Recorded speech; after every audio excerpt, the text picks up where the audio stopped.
ibadah rutin Kakak Remaja Kamis Manain. Di minggu yang berbeda tapi tetap di suasana yang sama ya teman-teman, di mana kita tahu kita masih dikelilingi oleh virus COVID-19. Walaupun demikian teman-teman, itu bukanlah suatu pengalaman kita sebagai anak-anak Tuhan Yesus Kristus untuk selalu memuji dan memuliakan nama Tuhan. Dan untuk teman-teman yang di rumah, aku mau mengingatkan untuk selalu menjaga kesehatan, selalu waspada sama lingkungan sekitar kalian, dan juga selalu mengikuti peraturan yang dianjurkan oleh pemerintah, di mana kita harus menggunakan masker di setiap kita melakukan aktivitas di luar rumah dan juga mencuci tangan. Itu hal yang simpel loh teman-teman, jadi jangan sampai kalian meremehkannya, karena hal sekecil itu saja bisa mempengaruhi untuk kesehatan tubuh kita. Baik teman-teman, hari ini bersama aku Debbie Anastasia Patara, dan pastinya aku gak sendirian. Aku di sini ditemani oleh para pemusik, ada Melky, ada Juan, dan juga ada JJ. Baik teman-teman, kita akan memasuki ibadah. Kita siapkan hati dan pikiran kita untuk fokus sama Tuhan. Kita akan mengangkat pujian dari PKJ 27, nyanyikanlah nyanyian baru dengan di medley PKJ 242 Seindah Sayang. Teman-teman, bangkit berdiri yuk.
Baik teman-teman, kita akan memasuki doa pembukaan. Mari kita satu di dalam doa. Puji dan syukur Tuhan kami panjatkan kepadamu atas kasih yang boleh kami rasakan Tuhan setiap hari. Engkau telah menjaga dan merawat kami Tuhan dalam setiap aktivitas kami. Tuhan, pada hari ini kami kembali datang memuji dan memuliakan nama-Mu. Walaupun kami tahu Tuhan kami terpisah oleh jarak, tapi kami yakin Tuhan atas kemurahan hati-Mu Engkau tercurah bagi ibadah kami Tuhan. Inilah doa dan pinta kami Tuhan, hanya kepadamu kami berdoa dan mengucap syukur. Haleluya, amin.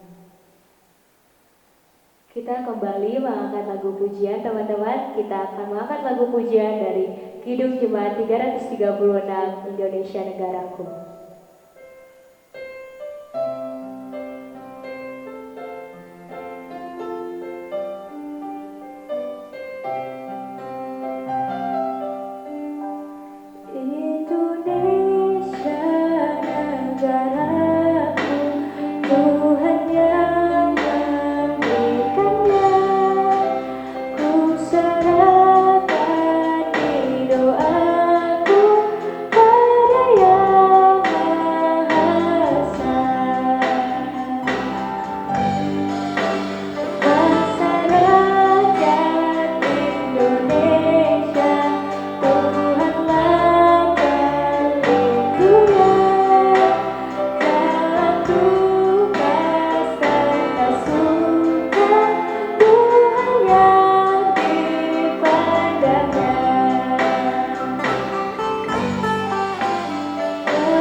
akan memasuki pembacaan Mazmur.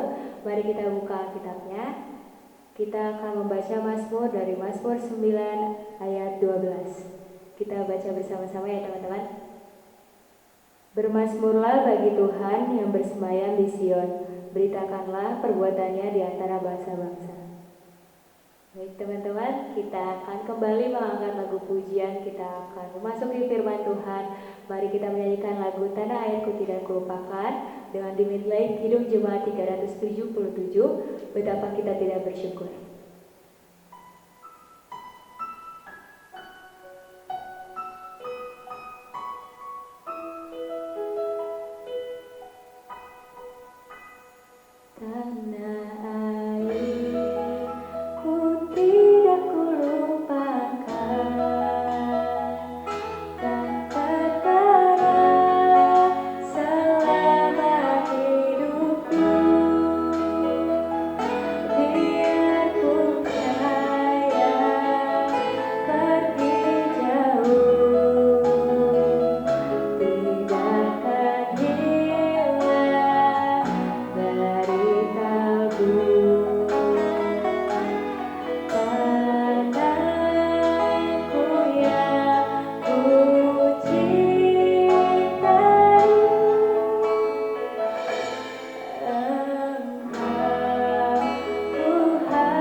Shalom adik-adik, puji nama Tuhan. Kita akan masuk ke dalam pelayanan firman Tuhan. Tapi sebelumnya kita akan awali dalam doa. Mari kita sadar dalam doa. Bapa kami ada dalam kerajaan surga, kami datang ke hadirat-Mu yang kudus, mengucap syukur atas segala berkat dan tuntunan Tuhan dalam kehidupan kami, anak-anak remaja-Mu Bapa. Kiranya Bapa, kami akan mendengarkan sebagian dari firman-Mu. Biar kiranya turunkanlah Roh Kudus-Mu atas kami, agar kami boleh menerima firman-Mu dan boleh menjadi pelaku firman-Mu dalam kehidupan kami sehari-hari. Terpujilah Tuhan, kami serahkan ibadah ini ke dalam tangan pengasihan Tuhan. Haleluya. Amin. Baik adik-adik, kita masuk dalam pembahasan kita hari ini, yaitu tentang my society atau lingkunganku atau masyarakatku. Jadi hari ini kita mau tahu sebetulnya masyarakat itu apa sih? Pastinya adik-adik sering dengar ya bahwa masyarakat itu lekat sama kehidupan kita. Karena masyarakat itu pada dasarnya adalah kumpulan dari individu-individu yang tinggal bareng atau punya hubungan saling ketergantungan satu sama lain karena hidupnya bersama atau saling berinteraksi satu sama lain, seperti adik-adik sama teman-teman di lingkungannya, atau bahkan adik-adik sama orang tua dan keluarga di rumah, karena punya interaksi, punya hubungan satu sama lain, atau bahkan juga yang dikatakan masyarakat itu karena walaupun terpisah jarak gitu ya, ada yang di Sangir, ada yang di Jakarta, ada yang di Bekasi, ada yang mungkin di luar Jawa lainnya, itu saling terhubung karena adik-adik punya komunikasi lewat telepon, lewat internet gitu ya, sehingga masyarakat sekarang tidak lagi terbatas dengan lingkungan fisik di mana teman adik-adik tinggal, tapi juga di mana adik-adik berinteraksi, berkomunikasi, dan membangun hubungan lebih luas lagi. Sehingga dengan adanya internet sekarang, maka kita juga jadi satu masyarakat yang dinamakan masyarakat global. Nah, dengan adanya internet, sebetulnya kan kita bisa melihat ya, adik-adik, bagaimana masyarakat, bukan hanya masyarakat di mana adik-adik tinggal, bukan hanya masyarakat di Priuk, di Jakarta, di Bekasi, dan di mana adik-adik tinggal, tapi juga bisa melihat masyarakat yang hidup dan tinggal di luar negeri, misalnya di Eropa atau di Amerika gitu ya. Dan kadang-kadang adik-adik suka membayangkan nggak sih, seandainya saja adik-adik tidak dilahirkan di keluarga kayak Kain, di keluarga Marting yang tinggal di Priuk gitu ya, tapi dilahirkan di keluarga di Amerika atau di Eropa, akan jadi seperti apa kehidupan adik-adik? Pernah mikir gak kayak gitu? Kain sih sejujurnya pernah mikir, seandainya saja Kain tinggal di Eropa gitu ya. Nah, umumnya karena adanya internet ini, kadang-kadang kita suka mikir, membayangkan gitu ya, seandainya saja aku tuh lahirnya nggak di sini atau besarnya nggak di sini. Aku coba ya, aku lahirnya tuh kayak Justin Bieber gitu ya, lahirnya di Kanada, dan kemudian besar di Amerika dan terkenal di Hollywood deh pastinya. Kalau aku seperti Justin Bieber gitu, bukan lahir di Jakarta atau mungkin lahir di Indonesia. Kadang-kadang aku juga bayangin nih kayak ini, pernah membayangkan waktu dulu kecil ya, aku coba lahirnya di Inggris. Pasti kayaknya akan lebih sering nonton bola nih sekarang. Nonton Manchester United contohnya, kalau kalian tampilkan di layar ini ya. Atau mungkin seandainya saja kita lahirnya di Eropa, pasti bisa deh jalan-jalan ke Paris, atau jalan-jalan ke Italia, ke Milan, atau ke Jerman, dan kemanapun di Eropa yang mungkin kita nggak rasain sekarang gitu teman-teman. Dan bermimpi seperti ini mungkin bukan hal yang salah, dan membaca banyak informasi dari internet, itu juga sangat baik membuka wawasan kita. Tapi justru kadang-kadang juga tidak menjadi baik saat kita mulai membanding-bandingkan atau mulai bersungut-sungut sama hidup kita. Kok aku tinggal begini aja ya, sedangkan coba aja aku lahirnya di tempat yang seperti mereka yang aku lihat di internet gitu ya.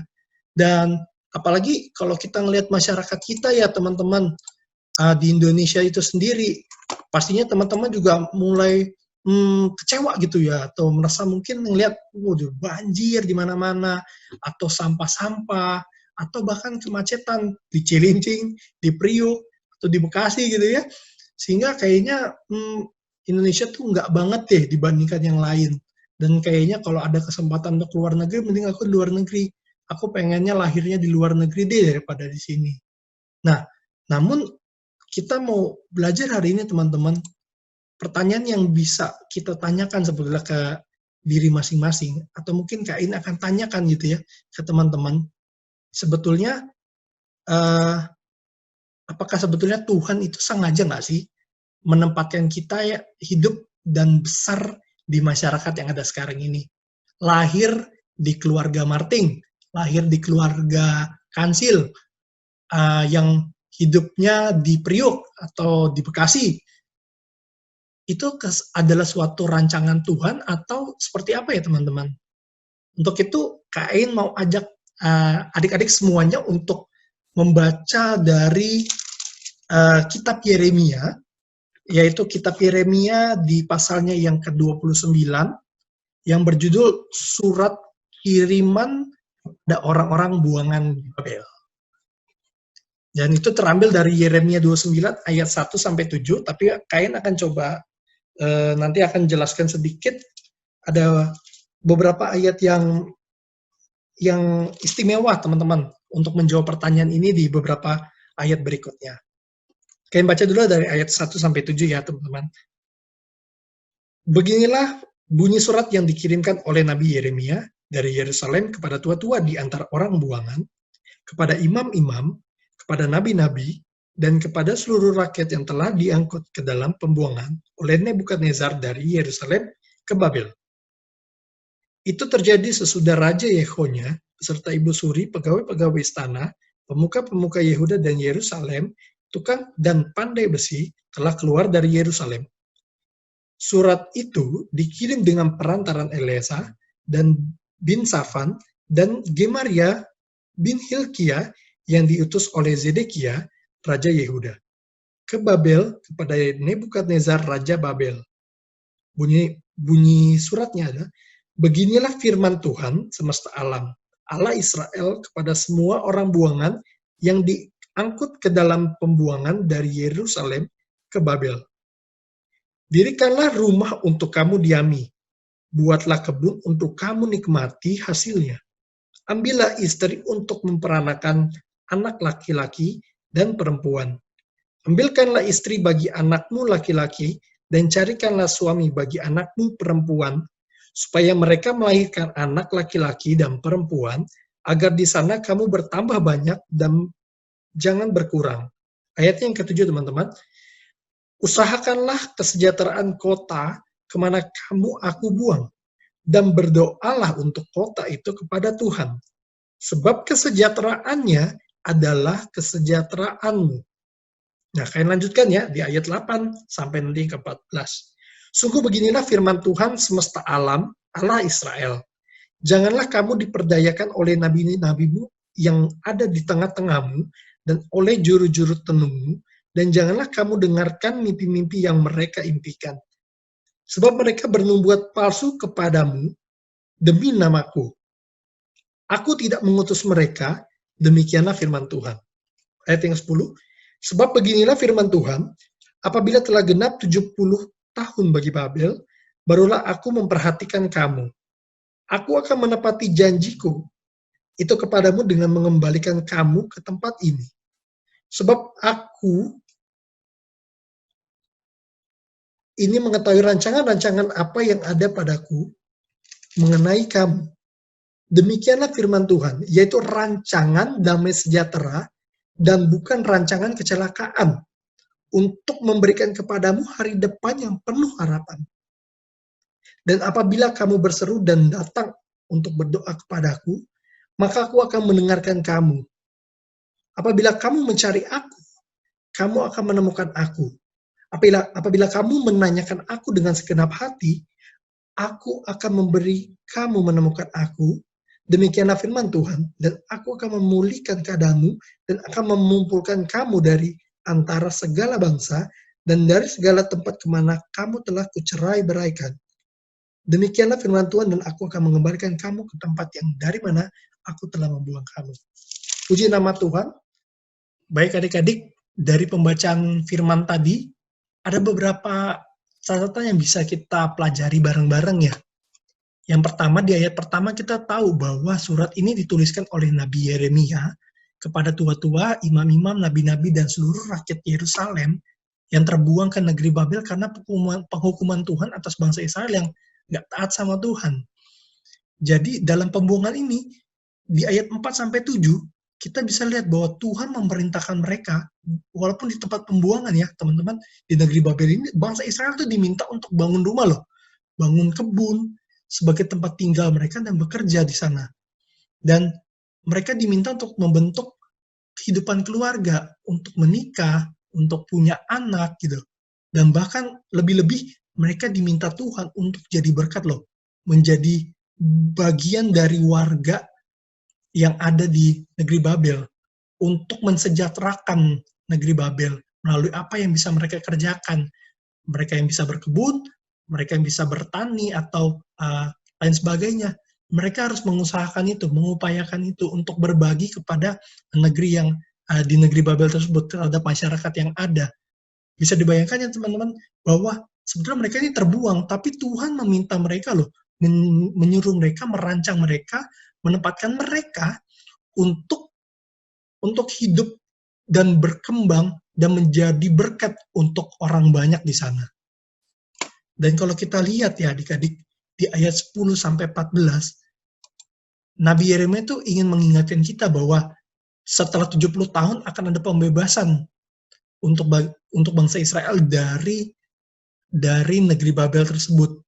Dan itu adalah rancangan Tuhan. Dan kita bisa lihat bahwa bangsa Israel yang terbuang itu adalah bagian dari rencana Tuhan loh. Jadi rancangan damai sejahtera Tuhan itu kadang-kadang nggak masuk akalnya kita gitu. Tapi kita harus yakini adik-adik, kalau kita ada di lingkungan kita sekarang, di keluarga kita sekarang, di lingkungan tetangga kita sekarang, itu karena Tuhan punya pesan dan maksud tertentu buat kita. Mungkin saat ini kita belum tahu apa itu pesannya, tapi apa yang menjadi peran kita sekarang, adik-adik jadi pelajar, lakukanlah jadi pelajar yang baik. adik-adik jadi bagian dari gereja, maka beribadahlah, pelayananlah dengan baik, bermain musiklah dengan baik, memuji Tuhanlah dengan baik, karena ini adalah peran atau pesan yang ingin Tuhan kasih kepada kita di tengah-tengah lingkungan kita, di tengah-tengah masyarakat kita. Kita bisa lihat bahwa Tuhan menghendaki bangsa Israel itu untuk tetap hidup kudus loh, tetap suci, tetap beribadah kepada Allah walaupun dalam pembuangan, gitu loh. Dan ini mengartikan kalau dimanapun kita itu ditempatkan Tuhan ya, di keluarga manapun deh, mau lahirnya di Jakarta, di luar Jakarta, di keluarga A, keluarga B, keluarga C, kita harus tetap dapat mencerminkan kasih Kristus loh adik-adik. Jadi tidak terbatas kalau saya lahirnya di luar negeri atau kita punya dari keluarga yang mungkin mewah, maka kita bisa kasih banyak berkat. Tapi enggak juga. Berkat itu bisa kita bagikan melalui peran kita di tengah keluarga, menjadi anak yang baik, jadi kakak yang mendidik adiknya dengan baik, atau mungkin menjadi bagian dari lingkungan masyarakat yang rajin gitu ya, bantu-bantu lingkungan untuk bersih-bersih dan sebagainya. Itu bisa kita lakukan sebagai bentuk kita peduli terhadap lingkungan kita peduli terhadap masyarakat kita, gitu. Bentuk tanggung jawab kita karena Tuhan sudah memberikan kita kehidupan di lingkungan masyarakat kita saat ini. Jadi, kalau di ayat yang ke-11, kita bisa lihat bahwa Tuhan berkata bahwa sebab aku ini mengetahui rancangan-rancangan apa yang ada padaku mengenai kamu. Demikianlah firman Tuhan, yaitu rancangan damai sejahtera dan bukan rancangan kecelakaan untuk memberikan kepadamu hari depan yang penuh harapan. Jadi kalau adik-adik mungkin sempat berpikir, apakah aku ini sengaja ya memang dilahirkan di keluarga ini? Dan jawabannya adalah ya, bahwa menjadi bagian dari keluarga yang ada sekarang, adik-adik menjadi bagian dari masyarakat yang ada sekarang, di lingkungan adik-adik sekarang, itu adalah pemberian Tuhan, berkat Tuhan. Tapi juga jadi pilihan buat adik-adik untuk menjadi berkat lewat peran yang adik-adik bisa ambil di tengah masyarakat.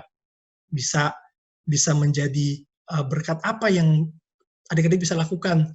Bisa membantu keluarga di rumah, bisa membantu lingkungan sekitar, atau bisa juga menjadi sarana berkat untuk orang banyak dari tindakan adik-adik ataupun dari berkat lain-lain yang bisa adik-adik ambil. Nah, Kain akan tampilkan ini salah satu contoh peran positif yang bisa dilakukan kepada masyarakat yang ditunjukkan oleh kedua kakak beradik asal Bali, namanya Melati dan Isabel Westjen. Sorry kalau Kain suka salah namanya, ini bahasa namanya marganya marga Belanda ya. Jadi adik kakak ini pada tahun 2013 ya adik-adik, itu mereka masih usianya 10 dan 12 tahun. Kayak siapa nih kalau yang umurnya masih 10-12 tahun. Jadi mereka itu tinggal di Bali ya adik-adik. Dan mereka melihat di Bali itu kondisi Bali kan indah ya karena pantai-pantainya banyak. Tapi keindahan itu tercemar karena ada banyak sampah-sampah plastik yang dibuang secara sembarangan di sana. Dan menyadari adanya lingkungan yang kotor ini, kakak beradik ini tergerak untuk melakukan sesuatu. Apa ya yang bisa kita lakuin untuk membuat Bali atau lingkungan yang ada di sekitar ini, tempat tinggalku, itu jadi lebih bersih. Dan mereka mengajak teman-teman yang lain untuk membentuk satu komunitas loh adik-adik, yang namanya Buy Plastic Bag. Jadi mereka berusaha untuk ngumpulin sampah-sampah yang ada di pantai-pantai, sehingga pantai-pantai di Bali akan jadi lebih bersih. Nah, gerakan ini ternyata terus berkembang adik-adik, sampai gerakan ini diikuti oleh orang banyak. Dan dampaknya sangat positif buat pantai Bali, untuk lingkungan di Bali. Sangat bersih dan menjadi lebih bersih dari sebelumnya, dan bahkan mereka sampai dianugerahi penghargaan atas uh, kepedulian mereka terhadap lingkungan. Tidak hanya dihargai oleh orang-orang Bali saja, tapi mereka diakui secara internasional. Mereka pernah diundang di PBB di New York dan juga menjadi pembicara terkait lingkungan di London. Luar biasa banget ya, padahal bentuk kepeduliannya itu cukup sederhana. Tindakan yang dilakukan itu sederhana sekali. Hanya membantu membersihkan sampah-sampah plastik yang berserakan di pantai-pantai. Dan KN percaya loh, adik-adik remaja Mahanaim juga punya peran yang sama pentingnya loh. Punya kreativitas yang luar biasa untuk menjadi berkat bagi masyarakat. Setidaknya jadi bagian dari keluarga atau masyarakat kecil kita ya, itu keluarga. Kita bisa melakukan sesuatu yang positif sebagai bentuk kepedulian kita terhadap masyarakat. Contohnya ada masalah plastik. Nah, kalau dalam kondisi COVID sekarang, kira-kira apa yang bisa kita lakuin ya, adik-adik? Kita bisa melakukan apa sebagai bentuk kita peduli terhadap lingkungan kita peduli terhadap masyarakat kita, khususnya lagi COVID sekarang loh. Bisa aja teman-teman pakai media sosial, adik-adik tuh ya, bisa pakai media sosial untuk menyebarkan informasi yang positif. Bisa kasih tahu bagaimana ke teman-teman atau tetangga bagaimana caranya mencuci tangan yang bersih misalnya, atau bagaimana cara memakai masker yang benar. Bisa saja banyak teman-teman yang belum tahu cara pakainya ya. Jadi, karena adik-adik tahu informasinya, adik-adik bisa share itu ke banyak orang. Dan itu adalah bentuk kepedulian, bentuk berkat yang adik-adik berikan kepada masyarakat. Untuk itu, saya mau ajak adik-adik semua untuk membuat sebuah video kreatif, durasinya 30-60 aja lah, tentang peran positif apa yang bisa adik-adik lakukan di tengah masyarakat. Jadi seperti tadi, mungkin bisa kasih info-info penting kah, atau ikut membersihkan sampah kah, atau banyak hal-hal positif yang bisa adik-adik lakukan di tengah masyarakat, khususnya di tengah situasi pandemik COVID-19 saat ini. Jadi adik-adik bisa bikin videonya, kreasikan saja, videonya mau bentuknya direkam video biasa, atau jadi Instagram Stories, atau mau jadi video TikTok, nggak masalah, kreasikan saja, dan video ini bisa adik-adik bikin sendiri secara individu, dan dikirimin ya ke grup WhatsApp kelompok masing-masing, atau kepada kakak-kakak pengasuh. Nah, nanti siapa yang paling kreatif, nanti kakak-kakak lihat mana yang paling kreatif, mana yang paling niat untuk bikin videonya, untuk nunjukin peran positif apa yang bisa kita lakuin di tengah masyarakat, atau di tengah keluarga kita, di tengah tetangga kita, teman-teman kita, yang paling kreatif akan dapetin hadiah dari kakak-kakak pengasuh. Oke? Jadi kita bisa lihat bahwa Tuhan menempatkan kita itu bukan cuma-cuma loh, tapi ada pesan penting. Jadi selalu jadikan hidup adik-adik jadi perpanjangan berkat Tuhan untuk masyarakat, untuk keluarga kita. Itu aja dari Kain. Terima kasih banyak sudah mau beribadah hari ini. Puji nama Tuhan, kita mau tutup ibadah ini dalam doa. Bapa kami yang ada dalam kerajaan sorga, kami anak-anak-Mu Bapa, kami datang ke hadirat-Mu, mengucap syukur atas segala penyertaan Tuhan dalam hidup kami. Tuhan memilih kami sebagai anak-anak remaja-Mu untuk menjadi saluran berkat untuk lingkungan kami, Bapa, untuk keluarga kami, untuk teman-teman kami, untuk tetangga kami. Ajar kami, Bapa, untuk selalu bersyukur untuk lahir di tempat ini, Bapa, untuk bertumbuh dalam komunitas masyarakat ini, Bapa. Ajar kami untuk menyadari bahwa kami dipanggil Tuhan untuk menjadi saluran berkat di tengah-tengah lingkungan ini.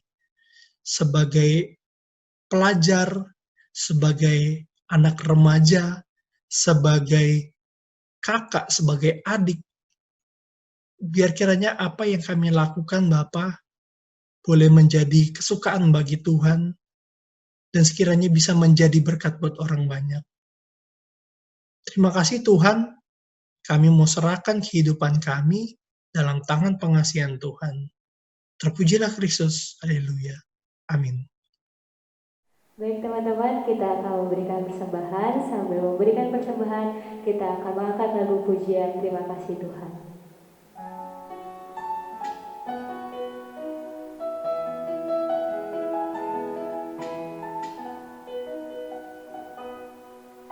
Terima kasih Tuhan untuk kasih setiamu yang ku alami dalam hidupku. Terima kasih Yesus untuk kebaikanmu sepanjang hidupku.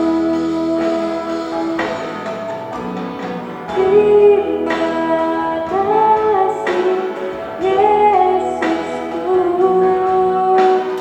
buat anugerah yang Kau beri setiap hari ini.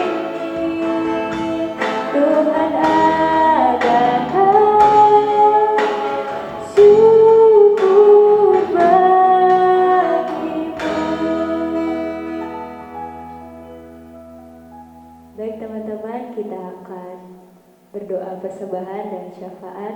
Mari kita satu dalam doa. Tuhan Yesus yang baik, terima kasih atas kasih yang boleh kami rasakan Tuhan.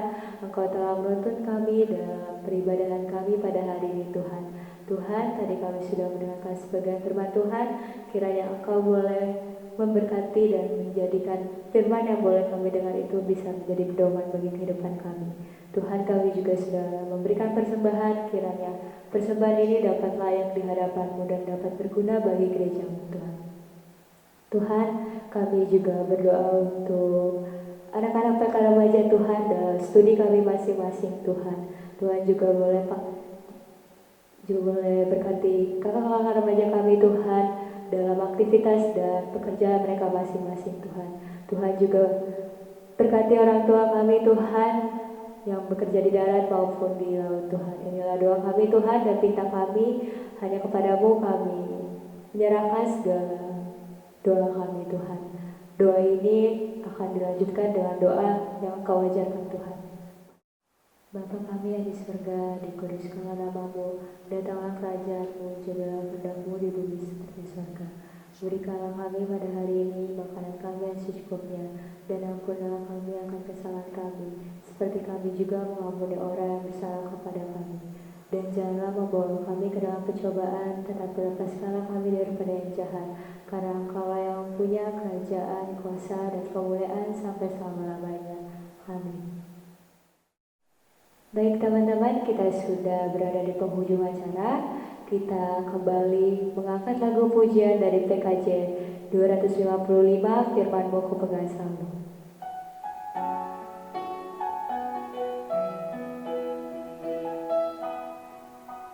Firman-Mu ku pegang selalu, saat duka saat senang, jalan hidup yang akan datang, pada Tuhan dan mengenal pencobaan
kita satu dalam doa. Bapa kami yang ada dalam kerajaan sorga, kami datang ke hadirat-Mu yang kudus mengucap syukur atas segala berkat yang boleh Tuhan berikan dalam hidup kami. Terlebih khusus Bapa untuk hari ini, Tuhan izinkan kami untuk boleh beribadah. Walaupun kami terpisah dalam jarak, tapi kami yakin dan percaya Bapa bahwa kami dipersatukan oleh Tuhan bersama-sama dengan-Mu Bapa. Terima kasih Tuhan untuk kesempatan ini, untuk kami yang boleh terlibat dalam pelayanan, ataupun kami semua yang boleh mendengarkan kebenaran firman-Mu Bapa hari ini. Biar kiranya Bapa firman-Mu ini boleh menjadi kekuatan bagi kami. Biar kiranya kami bukan hanya menjadi pendengar saja, tapi boleh menjadi pelaku firman dalam keseharian kami. Tuntun kami Bapa, tuntun kami Roh Kudus, agar segala sesuatu yang boleh kami lakukan, boleh kiranya seturut dengan mau Tuhan. Kiranya Bapa kami boleh serahkan kehidupan kami ke dalam tangan pengasihan Tuhan. Biar kehendak Tuhan yang jadi dalam kehidupan kami. Terpuji-pujilah Engkau Bapa, terpujilah Engkau Kristus. Ini doa kami serahkan doa ini ke dalam tangan pengasihan Tuhan. Haleluya, amin. Baik teman-teman, ibadah kita sudah selesai. Sampai jumpa di ibadah online berikutnya. Tuhan Yesus memberkati.